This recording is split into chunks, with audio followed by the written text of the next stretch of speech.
వచ్చిందనేసి మాకు గ్రామ ప్రజల ద్వారా తెలిసింది. అయితే మేము చేనులోకి వెళ్ళి పులి అడుగులు చూడడానికి వెళ్ళాము. అడుగులు చూసి సందర్భంలో పులి చివరి నైట్ భోజనం చేసి ఉంటుంది అది. అందువల్ల బాగా నీరసపడిపోయి నడిచి వచ్చి ఊరి చివర ఒక పాడైపోయిన ఇల్లు ఉంటే కనుక ఆ ఇంట్లో పులి అక్కడే పడుకుని ఉన్నది. మేము ఎప్పుడైతే ఇలా చేను అడుగులు చూడడానికి వచ్చామో అది గార్జించగా మేము అయితే సౌండ్ అయితే విన్నాము, పులిని కూడా చూసాము. రెస్క్యూ టీం అయితే కనుక వచ్చింది పులిని పట్టుకోవడానికి. చూడండి ఎంత పెద్ద పులి ఉందో. అయ్య బాబు, అలా చూడండి ఎలా పరిగెడుతుందో.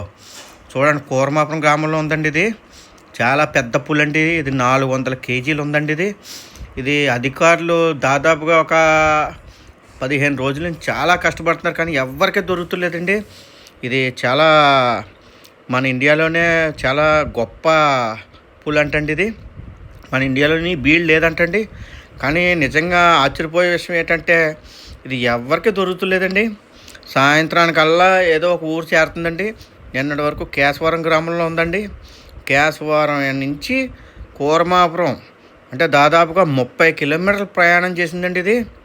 అంటే ఇది కేవలం నైట్ నడుస్తుందండి, పగటాలు రెస్ట్ తీసుకుంటుందండి. ఆల్రెడీ ఇప్పటికే 5-6 ఆవులను అయితే తినేసిందండి. ఇదిగోండి చూడండి ఎంత పెద్ద పులో. ఇదిగోండి మా ఊళ్ళో జనవండిలు అందరూ చూడండి పులి గురించి కర్రలు వేసుకుని ఊరు గ్రామం అందరూ కూడా వచ్చి చూసినప్పటికీ అది